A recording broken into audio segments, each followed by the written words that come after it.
You are listening to the CADDle Call podcast. This is the place where computer-aided design and drafting meets humor and practicality, with a touch of business acumen thrown in for fun. Jim and Rocco, the owners of Zentech Consultants, the premier U.S. technology consulting firm for architecture, engineering, construction, and manufacturing, discuss the fascinating world of CAD with some humor and some honesty. The CADDle Call podcast. Hello, everybody, and welcome to another episode of the CADDle Call podcast with Jim and Rocco from Zentech Consultants. I am Jim, your cheery, happy host, and with me is my wet blanket and miserable guy this morning. Who says I'm wet and miserable? You. Just before we got in here, you were complaining that you hate life. You're like, mwah, mwah. You're like Eeyore from Winnie the Pooh, dude. Just mwah. That's just mean. You guys see what he does to me? No, I'm not mean. See, I made you laugh. That's it. I got to get you upbeat for the show. So it's not torture. It's done with love, Rocco. So okay. All right. So here you go. So okay. Very funny. I love the Eeyore voice. You can have so much fun with people. Someday, remind me, I got to tell you a story. I worked with a guy that we used to call Eeyore because that's exactly how he talked. Crazy. Come on, just tell the folks a story. We got ain't nothing to it other than the guy was just the absolute best. He was a brilliant engineer, one of the smartest men he ever worked with. But he talked like this all the time. And it was insane. It was the hardest thing not to laugh every time I talked to him. He's a great guy, but the voice killed me.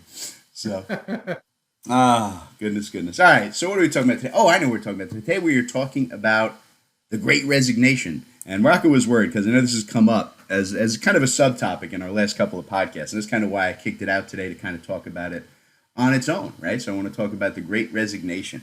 So look, the Great Resignation is here, and we are all having to cope with it, right? We're losing our best people at an alarming rate, and there is a shortage of replacements available to take their place, right? And even if we do find likely candidates, there seems to be an epidemic of them just disappearing after they've expressed interest in a job.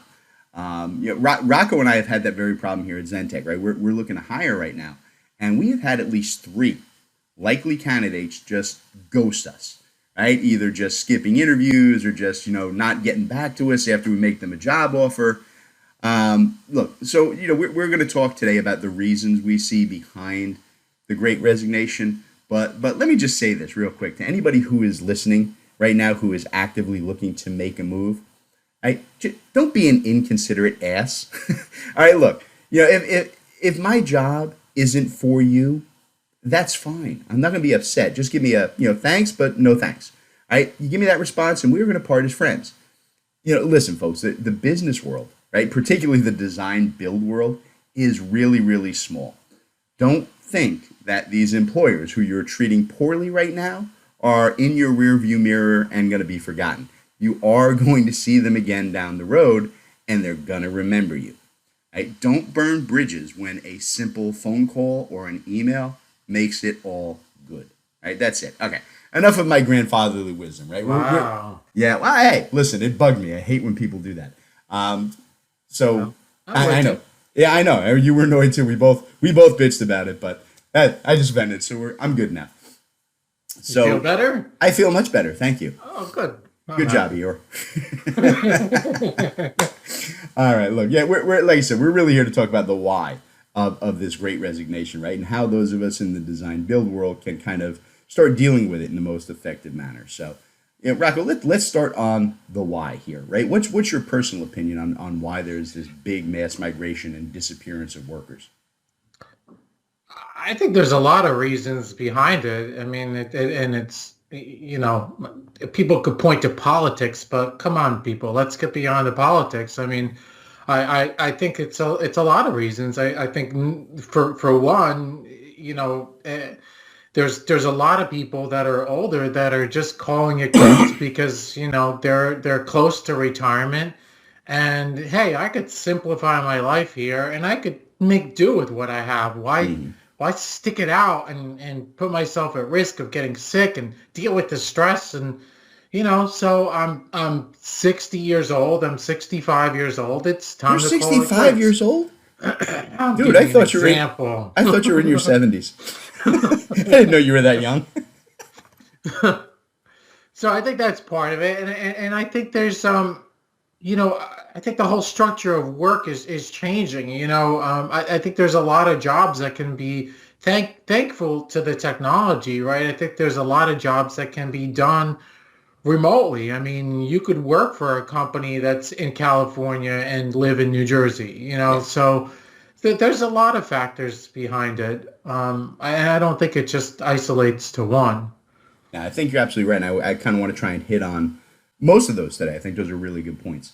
From my end, I just kind of want to start by stressing that, the crap that you hear in the press about, lazy millennials who don't want to work, it's just that. It's crap. Right? We are not seeing some type of, employment revolution by 30 somethings who want to make their living selling, cat ears that they made from leaves on Etsy. I think what we're seeing here is a culmination of bad management practices over the last 50 years, right? Combined with some short-sighted financial goals and a lack of long-term planning by business. For decades now, management has been browbeating workers, right? Basically telling us all that we're lucky to have jobs and that they couldn't, give us more than, basic cost of living raises, if we even got that, right? Because there's problems in the economy and it's bad and the Dow is down, right? And that all sounds rational, right? Except that senior management wages, bonuses, share profits have risen at record rates during that time, right? Employers have had the power and exercised it mercilessly, abusing workers by making salaried people work 80 or more hours a week, right? Refusing to pay overtime to people, cutting benefits, cutting back healthcare, anything that they could think of to increase profits.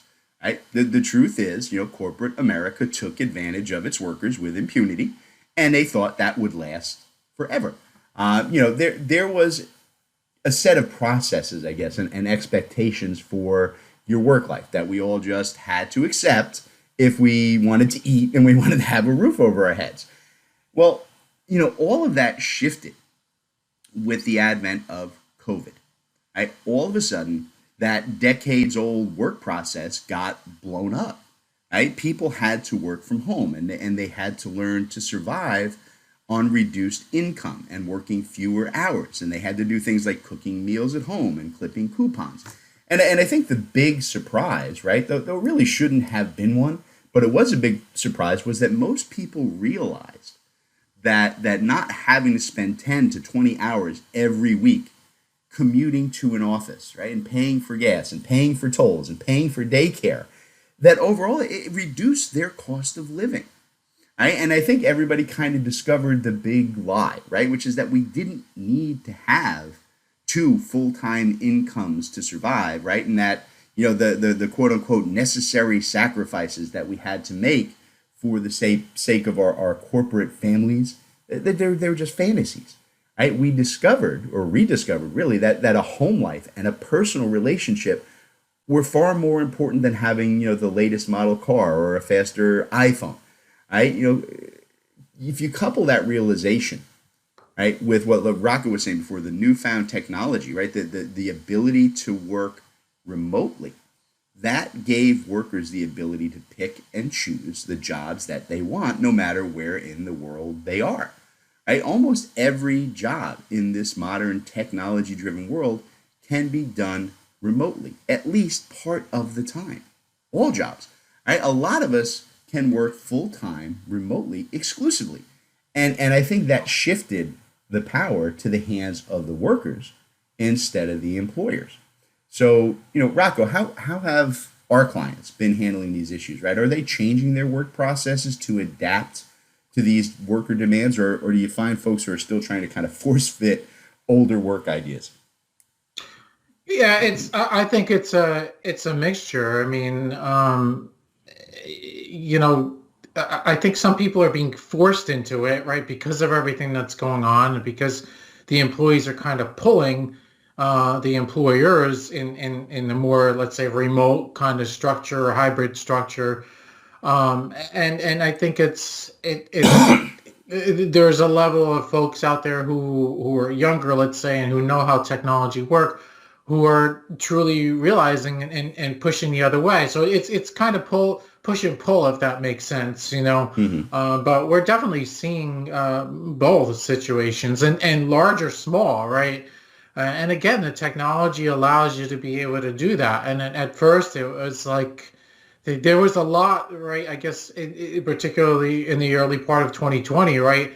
There was I think a lot of IT folks in particular were going nuts trying to figure out how to make the technology work. Yeah. But I think they quickly figured it out because the technology has been out there. So it was a matter of just deploying what's out there, what's been available to them. I mean, you look at Microsoft Teams, for example, right? I mean, some people complain about it, but let's face it, it's a very good, stable collaboration tool that's been out there. And so, you know, all of a sudden we saw tons of people just jumping on the Teams bandwagon, and they're doing it. They're using it today. Yeah.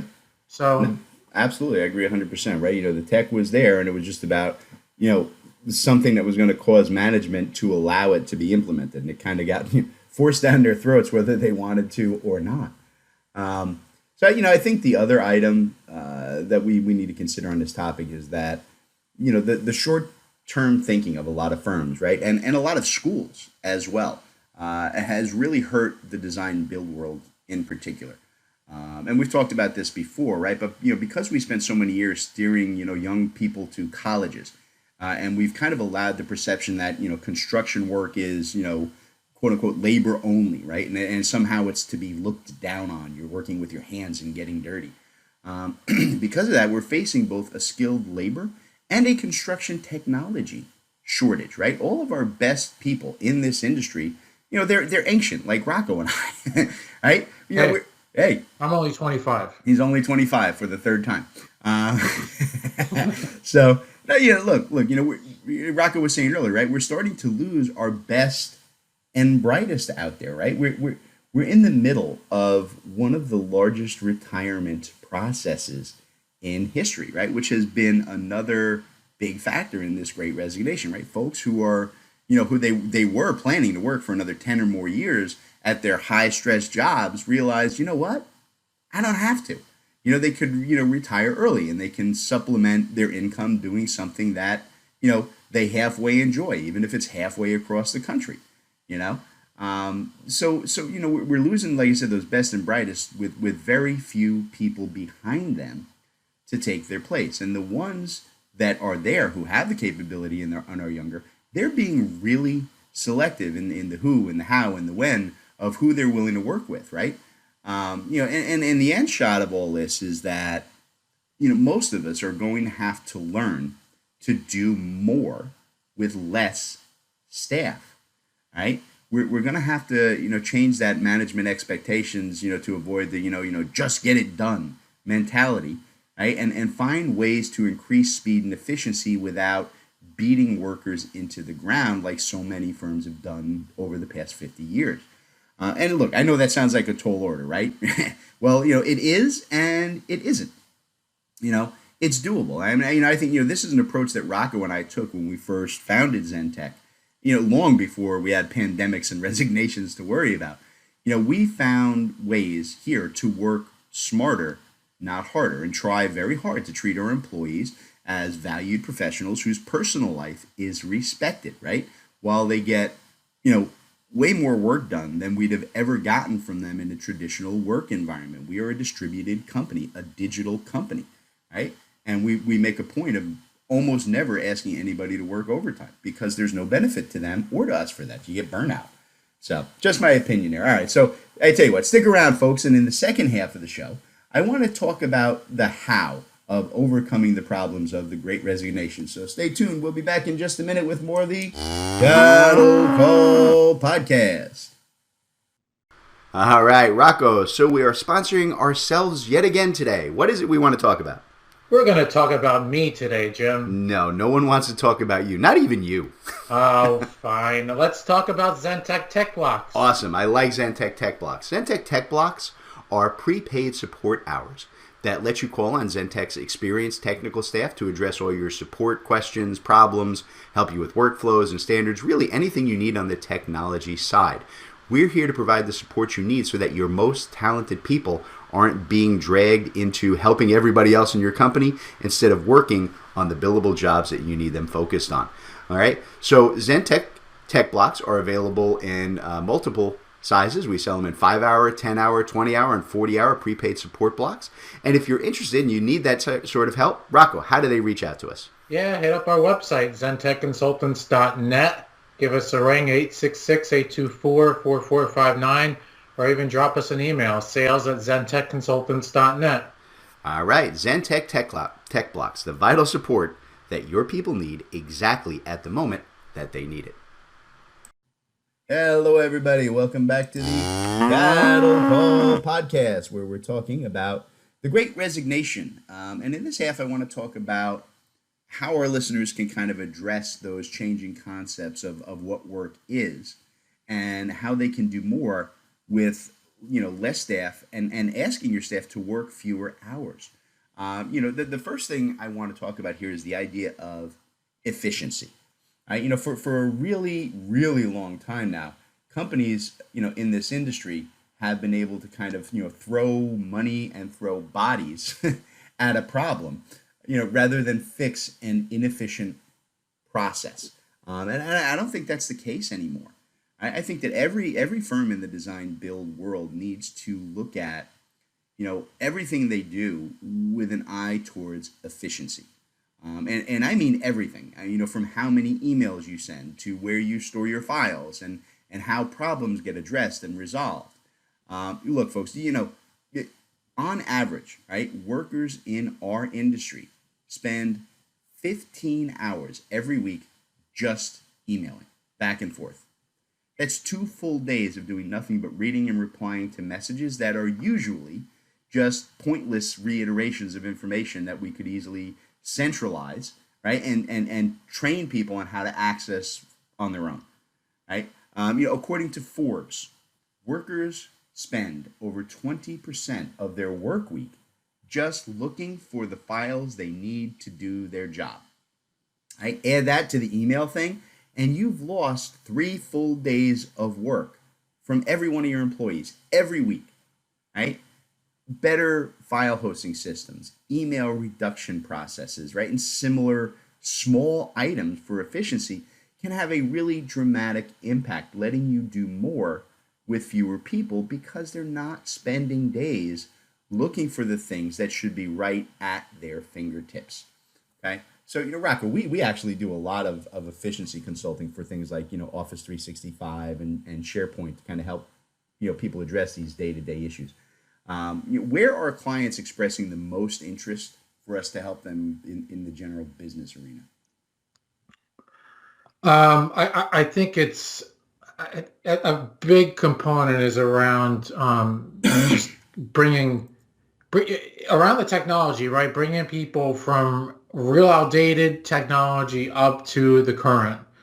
That's one big part of it, and the other is around the collaboration. Again, the tools are out there. I mean, it's just about getting them to use it. Office 365 has Teams and SharePoint. I mean, those are huge collaboration boosting tools that are available. Within Bluebeam Review, it's such an inexpensive tool, and there's something like 80% of construction companies are using Bluebeam. So within Bluebeam Studio, I mean, the collaboration functionality that's built in there is huge. We do a lot with Procore. So I think it comes down to those two right now in my mind is the collaboration component and outdated getting current. Yeah, I definitely see the collaboration being a big thing now, right? There's so many different companies and people involved in a construction job. Being able to centralize the data into one location and have everybody working on the same stuff at the same time, That's huge. That's such a money and time saver, and it's going to be much more important in the years to come. Because I think within the kind of the design build arena, I think there's a big need to be smarter about our software. Look, one of the problems that we've run into as an industry is that same mistake of throwing money at the problem, right? Oh, something's not working, something's taking too long. The answer has been, buy more software, right? More is always better, right? More software means more tools, hence more, potential solutions. And that's almost always the wrong answer, right? Look, let me give you a real world example, right? So Autodesk, right? And I know I beat up on them sometimes. They have good products, but I do beat up on their business practices. Autodesk pushes everybody to upgrade to their AEC collection for CAD work, right? It's something like 14 software packages, for a few $100s more than you'd spend buying just one or two of those, as a standalone. And I guess that's a great deal, but it actually does three things. Number one, it slows your people down because they don't know which tool they're supposed to use. Right? It's going to get you flawed output because there are too many tools for them to use effectively. Right? And it's also going to cost you more in terms of backup and storage and power consumption and usage and issues and so on. Right? It's going to cost you far more money than you save. Right? Most people who are dealing with these large suites of software never use more than one package in it on a regular basis anyway. Okay. So, as an industry, we need to be moving towards smaller, more affordable, highly efficient tools that do exactly what we need as fast as it possibly can and no more. Okay. Right. Good examples for that, right? Things like, BricsCAD and Civil Site Design, right? Those are two CAD systems that have kind of partnered together to kind of give, really flexible and really fast, easy to use design workflows. Right? It's about working smarter, right, and not getting sucked in by salespeople, like Rocco is. Shame on you, Rocco. Being mean again. They're being mean again. Sorry, Eeyore. Right? Salespeople who want to sell you kind of the all-in-one solution to every problem that could ever arise. This will do everything. It'll wax your car for you. Right? Don't fall for that. Right? Get systems. Get software that does exactly what you need it to do on a daily basis really, really well, right? And trust your staff to handle the unexpected things that are going to come up with their own skills, okay? That's the key, right? So, Rocco, are you seeing a push towards eliminating redundant or overly complicated software in favor of, easier to use, more efficient systems? Yeah, I think again, particularly now that so many people are working in a remote slash hybrid kind of structure, people are really trying to simplify, right? And it's in so many ways, right? They're just trying to simplify life, and some of these packages do have way too much, and they are looking at okay, what do I really need on a daily basis to get the job done? So it's, yes, definitely. Okay. Yeah. So it's nice that Rocco agrees with me once in a while. It always surprises me when he does. I don't know. Just throws me. So, another big area that I kind of want to stress in this conversation, right, is that the idea of consultants, and yes, I know that means people like Zentech, right? Consultants are going to be much more important in the next decade than they've ever been. Look, you're not going to have spare staff or spare time to find all these efficiencies and improved software processes we're talking about on your own, right? You're going to need your people, your direct employees, focused on billable work much more than you ever have before, right? Because they're not going to be working 80 hours a week anymore. It's just not going to happen. And if you try to make them, your people will just leave. All right. So working with a technology consultant to help with these software issues and efficiency issues and workflow issues, it also I think needs to become a long-term thing. It's not just a one and done engagement anymore, right? And that means that folks like Rocco and I, we have to adjust how we engage with our clients as well. All consultants are going to have to, right? That idea of a single big bluebird contract has to go away, right? And all consultants need to start working as a reliable partner with clients who are going to work together over the course of years at affordable and predictable rates. Wow. Yeah, we have to, but I will be fair and say we kind of always had that mindset, but it's not common in our industry, right? I mean, consultants are like, I'm gonna hit this guy and get every dime I can and make the big payday, and then move on to the next big contract. And I think that idea of single big contracts is it's done, right? I think having a relationship with clients that's built on trust and it provides benefits in both directions is the key. Yeah, but you did not have that thought process a few years back, Jim, right? I mean, to be honest with you, right, when you and I started working together at our previous employer, even you were trying to go for the Hmm. big pieces of the pie, I was, I so was. That's because I was getting paid commission, dude. I wanted my money. I wanted the new car. I was just like everybody else. I'm not saying I'm a saint, but I think no, we but both you, saw you, that. you, yeah, you did realize that over time that hey, going after the smaller piece of the pie was more realistic, and that's what getting in with the customer, making sure that they're comfortable and satisfied with your services, and that they're working with an affordable piece of the checkbook versus going in debt for a huge project. It's just more attractive, right? Yeah, absolutely. And I will be even fair, Rocket would say something nice here and say that I learned that from you. It was something that you had to convince me of, show me, and I learned that, what? He is absolutely right. And that's, by the time we got around to doing Zentech, I was on board with that. But yeah, you're absolutely right. That's not where I started. I was all about get the big money, get them big contracts, show everybody how awesome I am. But you live and you learn. So Yeah. yeah, so yeah, look, to my mind, the ideal situation for companies is having one consultant, right, who can handle almost all of your technology needs, right? Someone who can, recommend what new systems you should be buying, right? You look at your workflows and help you make them more efficient, right? Someone who will sell you the right software, just the software you need and nothing more, right? They're going to help you to implement it and install it. They're going to, train your staff and provide long-term ongoing support and help for your users, right? And I mean that not just for the software, right? But on actual practical use of it on your billable jobs. Right? And that is something that we have been focusing on here at Zentech, right? To help our clients address these worker shortages. That's how we're changing up. So, Rocco, what type of projects or offerings are we seeing folks responding to right now, right? What type of services or support do design build companies really help them deal with these issues?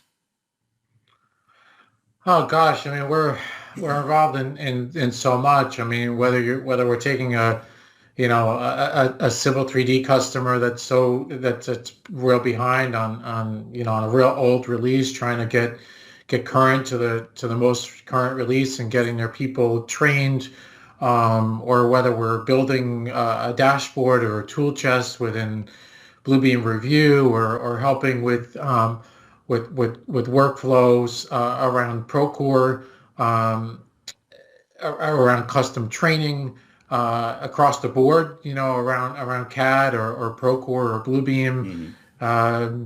you name it, or collaboration with Office 365, Microsoft 365. Those are the kinds of things we're involved with. Yeah, and I think what's been a real big thing for us, right, is we've been doing we call them our tech blocks. They're kind of prepaid support contracts for long term support, which is what the idea that hey, you've already got a set block of hours, and that people can just call your consultant and work with us and just be like, look, I have a problem, this isn't working, or I'm not sure how to design this, or I've never, it's been 3 months since I worked in a CAD system, what do I do? And we can just jump online, right? Our staff will just get on with them and help them work through for 2 or 3 hours at a clip, focus on their billable jobs. That's a huge thing that on the tech side of the house here, I have just been seeing grow like crazy. We've got so many new contracts coming in with that because, like I said, people need to do more with fewer people, and having a specialist kind of on speed dial to help you with whatever your problem is a big benefit. So, all right. So look, another aspect of the Great Resignation, I think that we're all going to need to accept and address. Right? It's that the concept of the remote worker, it's not going away. All right. I really think that a big number of the people who are walking away from jobs are doing so because of employers who are trying to force them back into traditional work roles, and people are just not willing to do that. Look, I've heard and read all the corporate rationales about in-person mentoring, and it's so vital, and fostering community within the office, and the need for personal interaction to understand our company persona and help you rise up the corporate ladder. Yeah, that's all BS. In my mind, it's just it's crap. What it really is, it's mid-level managers, who don't do any actual billable work, but they realize that their entire job is dependent on having people around in the office to, quote unquote, keep watch over, right? Without in-office workers, you don't need watchdogs, right? And that has a lot of people scared. So they're scrambling, right, for any reason they can find to justify trying to force people back into old work methods. And it's just not going to fly, right? Mandatory full-time on-site or in-office work, it's gone, and it is never coming back. I get that there are a lot of jobs out there that require in-person time, right? Particularly the construction field, right? You got to be on site. But employers need to be actively planning and providing hybrid work environments for that, right? Things like, a half day on site, right? And then you can work at home in the afternoons, or, alternating days, working from home and working from site, right? Yeah, the specifics are going to vary from company to company and job to job, right? But you need to take the needs of your workers and their families into account for this, not just the need of the company and the company's profits, right? Profit can't be derived anymore by demanding more from our workers, right? They're just not going to tolerate it. We all need to start demanding more from our technology and refining our workflows to generate better outcome and less waste on each project, right? To make up that differential, right? Honestly, the Great Resignation, it's not a resignation at all. It's not. It's a cultural shift that is presenting us with an opportunity here. And I really believe this, right? To treat workers better with more pay and better benefits while optimizing our internal procedures so that the company can become even more profitable while treating workers better. I truly believe that companies who embrace this concept are going to come out of the next few years in a far better position than they had going into this era, right? They're going to grow this way, right? So there you go. There's my communist liberal manifesto. I'll leave it there, all right? So with that said, we'll leave our devoted listeners to ruminate on the pearls of wisdom, of tech wisdom that Rocco and I dropped today, and we'll let you all get back to your day. Say goodbye to the nice people, Rocco. What in the world does ruminate mean? Actually, the technical definition of ruminate actually works very well with our CADDle Call. It is actually the ability for cows to spit their cud back up into their mouth and continue to chew on it after they've already digested it. So cows are constantly chewing. Why did I ask? It's ruminating. It's doing something again, which fits in perfectly because we are the cat. Oh, come on! I hit that. There it goes. The CADDle Call podcast. We'll catch you next time, folks. Have a good one. All right, everybody. Today's CADDle Call was brought to you courtesy of Zentech Consultants. That's Rocco and I. Zentech Consultants works with design and manufacturing firms to help our clients purchase and implement the software that they need in these complex industries. We provide a single point of contact for clients to buy, develop, and learn the most vital software systems for your specific needs. Zentech strives to be your trusted technology partner from your initial needs all the way through long-term support and training for your entire staff. So Rocco, why don't you tell them how to reach out to Zentech? All right, yeah, you can reach out to us through zentechconsultants.net. You can email us at sales@zentechconsultants.net, or you can even call us 866-824-4459. Excellent. We look forward to hearing from y'all.